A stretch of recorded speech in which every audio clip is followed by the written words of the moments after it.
पिछली क्लास में हमने AC की मीन वैल्यू के बारे में पढ़ा, उसको थोड़ा सा रिवाइज कर देता हूँ, ओनली फॉर्मूला। तो AC की जो मीन वैल्यू होती है करंट की, IM से लिखते हैं, दैट इज इक्वल टू होता है 2I0 डिवाइडेड बाई पाई। और EMF की जो मीन वैल्यू होती है EM, वो होती है 2EM divided by pi. Mean value कैसे, जैसे आपने वहाँ पे ग्राफिकली भी देखा था, इस प्रकार से फॉलो करती है। मीन हम सेंस में निकाल रहे हैं, जैसे यहाँ पे ये इसकी पी की वैल्यू है, मैं करंट ले लेता हूँ ये, ओके, ये क्या है, इसकी पी की वैल्यू है। तो इसका मीन निकालेंगे तो मीन का मतलब है जैसे यहाँ पे तो कम है, ये यहाँ पे थोड़ा ज़्यादा है, यहाँ पे मैक्सिमम है, यहाँ पे फिर कम है, यहाँ पे कम है। तो मीन मतलब इन सभी को जोड़ के इनका एक एवरेज निकाल लें। तो इनका एवरेज आपने निकाला था, तो इस प्रकार से ये कोई एवरेज वैल्यू आएगी।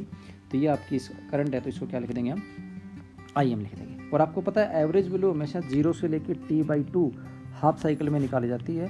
फुल साइकिल में निकालोगे तो 0 आ जाएगी। क्यों आ जाएगी 0?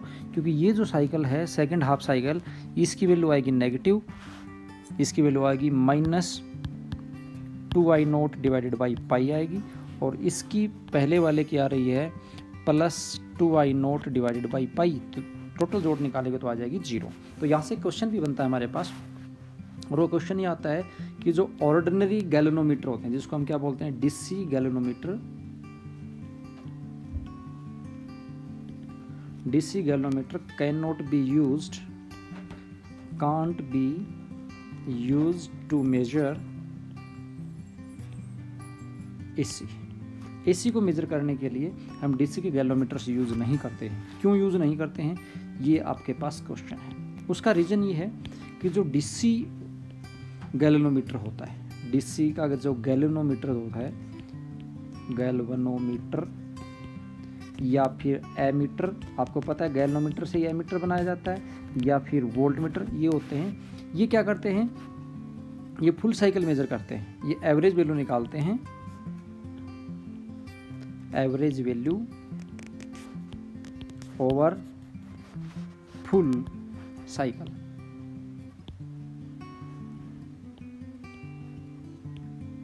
ये क्या मेजर करते हैं, average value over the full cycle. And you know that average value of full cycle of AC is 0। तो हम यहाँ से आगे क्या लिखेंगे, and average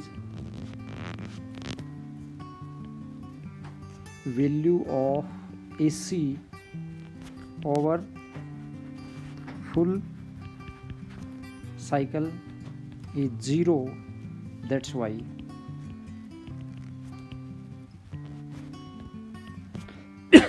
we don't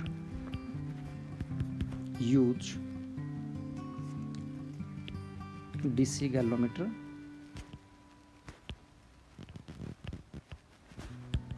to measure AC। ये इसका आंसर आ जाएगा क्वेश्चन का। अब एक बात और आप समझे तो फिर हम AC को मेजर कैसे करेंगे।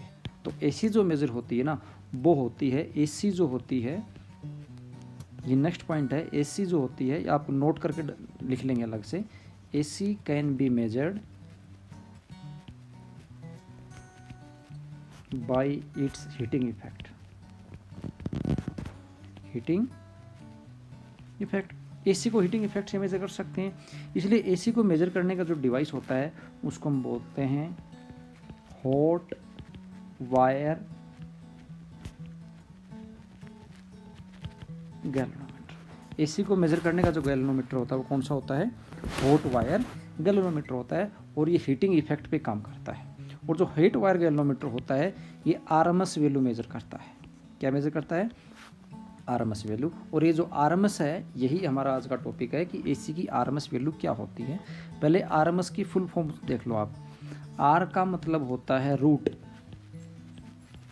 M का मतलब है मीन, और S का मतलब है स्क्वायर। इसका मतलब हो गया रूट मीन स्क्वायर वैल्यू। अब रूट मीन स्क्वायर का मतलब क्या है कि मान लो रूट मीन स्क्वायर क्या होगा, आपके पास से कुछ टर्म्स दे रखी हैं। करंट ही ले लेता हूँ मैं, सपोज करो आपके पास एक करंट है I1, दूसरा करंट है I2, और एक करंट है I3। इन सभी की आपको RMS वैल्यू निकालनी है। तो कैसे निकालोगे, देखो RMS का मतलब क्या है, स्क्वायर निकालना है और स्क्वायर का मीन निकालना है। तो पहले स्क्वायर करो और उसका मीन निकालो। तो स्क्वायर का मीन करेंगे तो हो जाएगा I1 square plus I2 square plus I3 square, 3 है, इनका स्क्वायर कर दिया, इसका मीन निकालेंगे तो डिवाइड बाई 3, ये मीन हो गया। मतलब क्या, अगर स्क्वायर का मीन हो गया और उसका क्या लेना है आपको, रूट लेना है, तो उसका निकाल दो रूट। तो ये हो गया आपके पास IRMS। अगर आपको ऐसे अलग अलग करंट दे रखे हों तो IRMS का फॉर्मूला आपके पास होगा ये। जैसे यहाँ से एक ऐसे एग्जाम में क्वेश्चन भी आता है, आपके पास ऐसे दिया हुआ मिलेगा,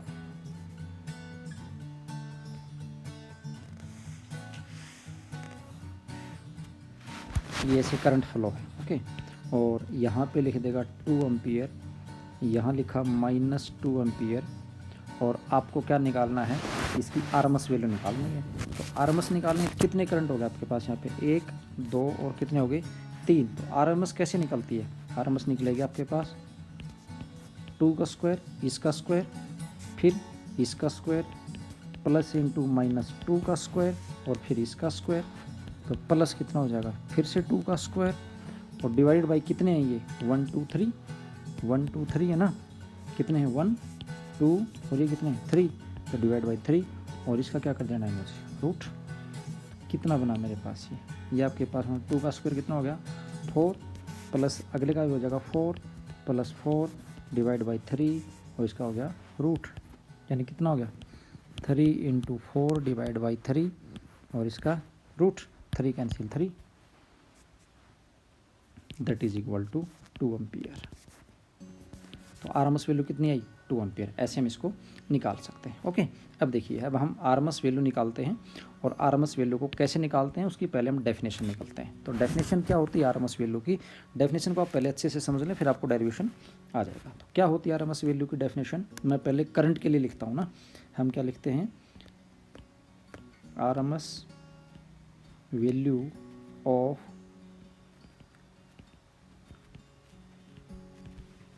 alternating current.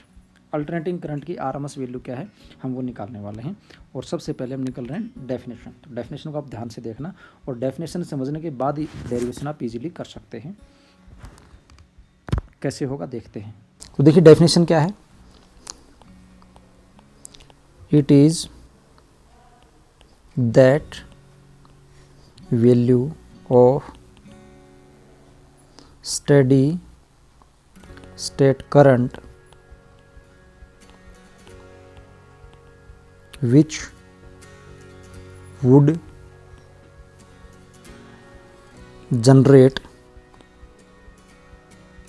same amount of heat as generated by AC in its full cycle in same circuit and same time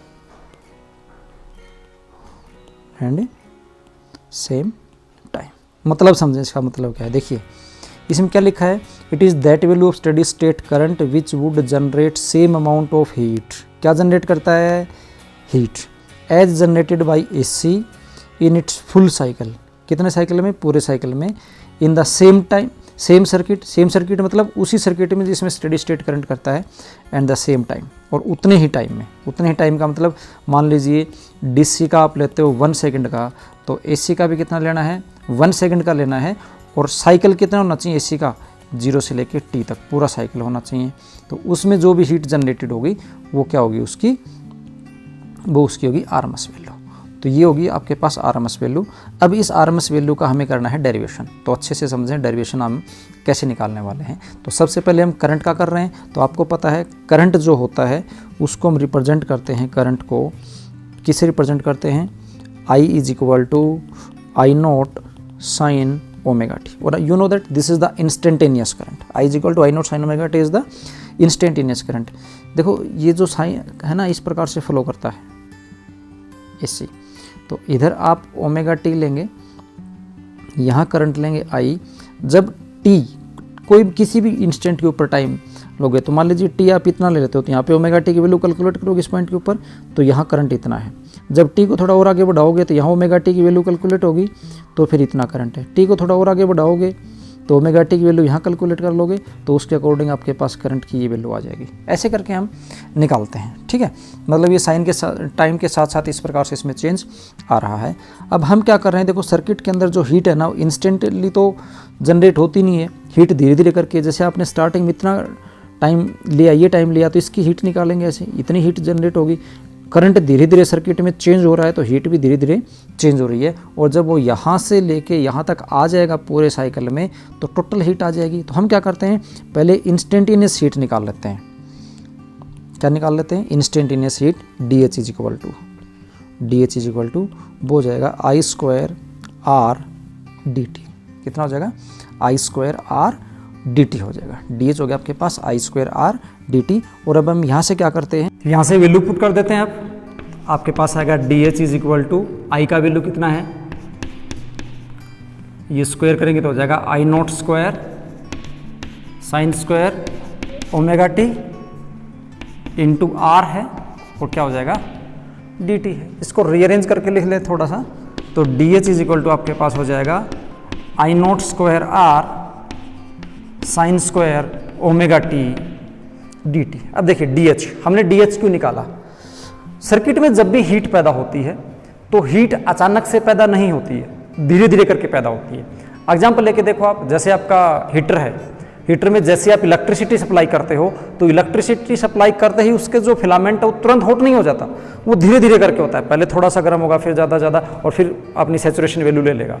इसका मतलब क्या हुआ, अगर हम यहाँ से देखें, थोड़ा सा टाइम पास हुआ, थोड़े से टाइम में इतनी सी हीट डेवलप हुई, फिर टाइम थोड़ा और बढ़ा आगे, तो थोड़ी इतने करंट के कारण यहाँ पे ये हीट हो जाएगी, फिर टाइम और बढ़ेगा तो करंट सर्किट में और इंक्रीज हो रहा है, तो फिर इतनी हीट हो जाएगी। मतलब ऐसे थोड़ा थोड़ा करके हीट डेवलप सर्किट में हो रही है, और ये हीट 0 से लेकर T टाइम में पूरे साइकिल में हो रही है। तो ये जो DH हमने जो निकाली है, ये DH ये थोड़े से टाइम के लिए, इतने से टाइम के लिए निकाली है। अब इसको हम क्या करेंगे, 0 से T के बीच में इंटीग्रेट कर देंगे, तो आपके पास टोटल जो वैल्यू है इसकी वो आ जाएगी। अब आप ये सोचोगे कि हमने इसको DH लेने की जरूरत क्यों पड़ी, हम डायरेक्ट I² RT का फॉर्मूला भी लगा सकते थे, H is equal to I² RT होता लगा सकते थे, क्यों नहीं लगाया। उसका रीजन ये है, आपको अच्छे से पता होगा, लेकिन फिर भी अगर किसी को डाउट हो तो वो ये है, ये करंट आप देखो, करंट कांस्टेंट नहीं है। H is equal to I² RT, H is equal to I² RT का फॉर्मूला तब लगता है जब पूरे टाइम में करंट कांस्टेंट बना रहे। यहाँ पे ये करंट कांस्टेंट नहीं है, करंट क्या है, इंक्रीज हो रहा है। यहाँ पे आके पीक वैल्यू ली, उसके बाद ये डिक्रीज होना शुरू हो गया, माइनस में चला गया, उसके बाद फिर से इंक्रीज होना शुरू हुआ। तो हम क्या करेंगे, एक बार करंट इंक्रीज हो रहा है, एक बार डिक्रीज हो रहा है, तो थ्रू आउट हीट भी क्या है, कांस्टेंट नहीं है, तो डायरेक्ट आप ये फॉर्मूला यूज नहीं कर सकते। आप क्या करोगे, थोड़ा सा टाइम लोगे जिसमें आपको लगे कि हाँ करंट यहाँ तक फिक्स वैल्यू है, इंस्टेंटेनियस वैल्यू लेंगे हम करंट की। तो हमने यहाँ पे करंट की इंस्टेंटेनियस वैल्यू ली, तो ये इंस्टेंटेनियस हीट डेवलप हुई है। और अब पूरे साइकिल में ले लेंगे हम, 0 से T के बीच में निकाल लेंगे इसकी वैल्यू, तो आपके पास फुल हीट आ जाएगी। अब इसको हम इंटीग्रेट कर देते हैं 0 से T के बीच में, तो DH का इंटीग्रेशन तो आपके पास हो जाएगा H is equal to, integration करेंगे 0 से T के बीच में, ये आपके पास हो जाएगा I0² R sin² omega T DT। और अब यहाँ पे ये जो sin² है, इसका हम डायरेक्ट इंटीग्रेशन नहीं कर सकते, हमें इसको इसके फॉर्मूला में बदलना पड़ेगा। तो इसको हम यहाँ पे लिख देते हैं, इसका फॉर्मूला आपके पास हो जाएगा, ये हो जाएगा 0 से T, ये हो जाएगा I0² R, और sin² का फॉर्मूला होता है 1 minus cos 2 omega T divided by 2 into DT। Sine का फॉर्मूला था, याद कर लेना इसको। अब इसको थोड़ा सा रीअरेंज कर देते हैं, एक्चुअली हम इसका डायरेक्ट इंटीग्रेशन भी कर सकते हैं, बट इसको रीअरेंज कर देते हैं तब क्या आपको अच्छे से समझ में आ जाएगी। H इज इक्वल टू हमारे पास हो जाएगा ये I0² R, और इंटीग्रेशन 0 से लेके T तक, इधर हम इसको मल्टीप्लाई करेंगे तो कितना आ जाएगा, हम 2 को भी बाहर निकाल लेते हैं, कांस्टेंट है इसमें से, 1 के साथ मल्टीप्लाई करेंगे तो यहाँ पे कितना आ जाएगा DT, माइनस का साइन है ये, I0² R/2, यहां भी कॉमन में आ जाएगा क्योंकि इसका इंटीग्रेशन तो हो नहीं सकता। अंदर इंटीग्रेशन में आपके पास क्या बचेगा, cos 2 omega T D T limit है 0 से लेके t तक। अब हम इसको इंटीग्रेट कर देते हैं। देखिए क्या करेंगे इंटीग्रेशन में, h is equal to I naught square R divided by 2, D T का इंटीग्रेशन कितना हो जाएगा t, लिमिट हो जाएगी 0 से t के बीच में, minus I naught square R divided by 2, cos 2 omega T का इंटीग्रेशन हो जाएगा sine 2 omega T divided by 2 omega, cos का इंटीग्रेशन हो गया साइन, और 2 ओमेगा टी का हो जाएगा 1/2 ओमेगा, और लिमिट होगी 0 से लेके t तक। अब लिमिट पुट कर देते हैं, लिमिट पुट करेंगे तो हमारे पास ये आएगा I naught square R divided by 2, upper limit minus lower limit t, minus इसका करेंगे I naught square R by 2, इसको भी बाहर ले लेते हैं तो ये 4 ओमेगा हो जाएगा, और यहाँ से हमारे पास आ गया साइन 2 ओमेगा को रख सकते हैं 2 पाई बाई टी, इंटू इस टी की जगह एक बार ये रखेंगे, ये माइनस इसकी जगह रखेंगे तो फिर से क्या हो जाएगा ये साइन 0, यहाँ टी कैंसिल टी, साइन 4 पाई कितना आ रहा है साइन 4 पाई आ रहा है, साइन 4 पाई की वैल्यू 0 होती है, साइन 0 इसकी वैल्यू कितनी होती है 0 होती है, तो ये रिजल्ट हमारे पास कितना आएगा यहाँ से I naught square R T divided by 2 minus 0। इसका मतलब जो हीट आपके पास I H is equal to वो कितनी I I naught square R T divided by 2, इतनी हीट जो है वो आपके पास आ रही है। हमें आरएमएस वैल्यू निकालनी है, ये तो मैक्सिमम करंट के कारण आई, किसके कारण आई मैक्सिमम करंट के कारण आई नोट के कारण। तो हम यहाँ से कंसिडर करते हैं इफ आरएमएस वैल्यू ऑफ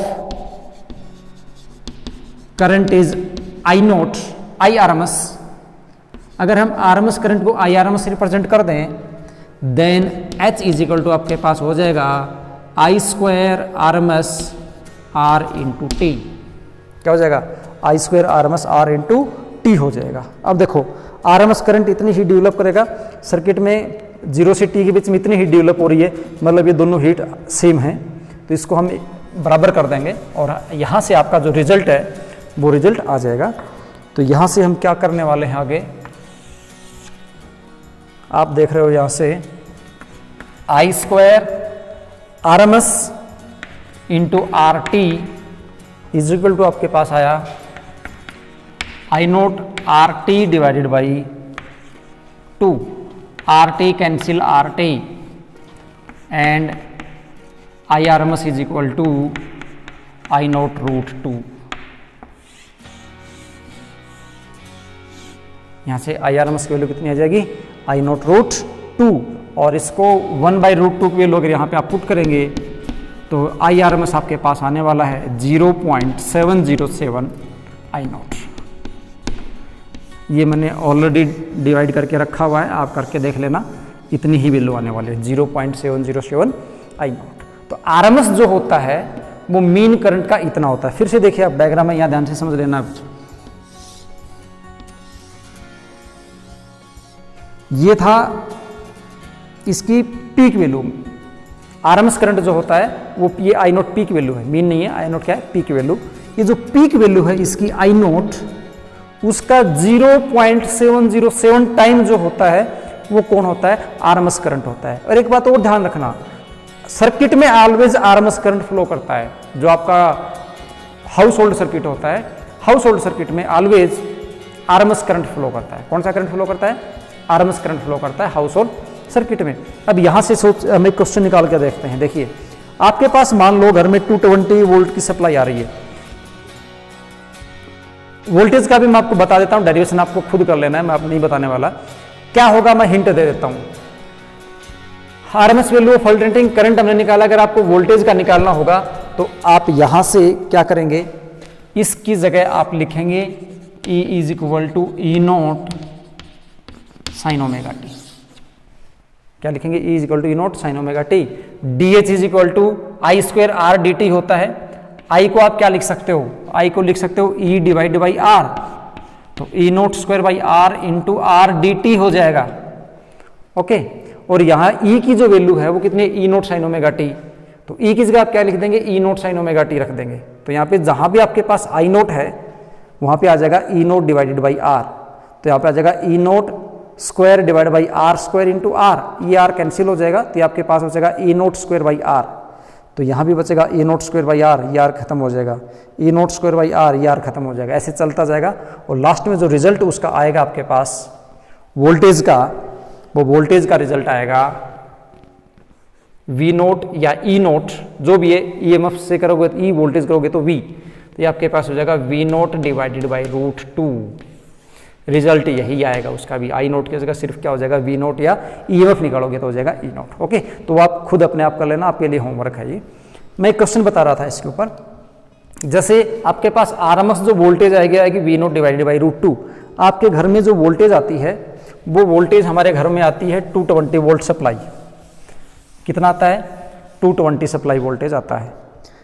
वो हमेशा VRMS होता है, ध्यान रखना। जब तक आपको ना बोला जाए एसी सर्किट की बात हो रही है और आपको ना कहा जाए तो अंडरस्टूड है आपके पास उसने जो करंट दे रखा है, जो वोल्टेज दे रखी है वो RMS होती है। इस बात को अच्छे से नोट कर लें। कोई भी आप प्रॉब्लम सोल्व करोगे, उसने बोला नहीं है कि ये कौन सा करंट है, तो अंडरस्टूड है एसी सर्किट है तो वो RMS करंट है। आपसे कहे current in a circuit is 4 ampere, कुछ नहीं बोला इसने कौन सा करंट है, मतलब this 4 ampere is the RMS। Voltage apply to a circuit is 220 volt, कुछ जिक्र नहीं किया उसने, कैसा है ये, तो अंडरस्टूड है 220 volt mean it is RMS value. Okay, तो RMS जो वैल्यू है आपने देखा, सपोज करो RMS वैल्यू 220 वोल्ट है जो आपके घर में सप्लाई होता है, कितने का? 220 वोल्ट। ये RMS वैल्यू कितना है? 220 वोल्ट वैल्यू आ रहा है, तो उसकी पीक वैल्यू कितनी होगी? वी नोट कितनी होगी? तो यहां से आप क्या देखो, इस फॉर्मूले के ऊपर जाओ। फॉर्मूला आपके पास क्या है? VRMS is equal to V naught divided by root 2। इसका मतलब वी नोट आपके पास क्या होगा? Root 2 time into VRMS। Root 2 1.414 into 220 volt, multiply करके देख लेना है जो भी आए।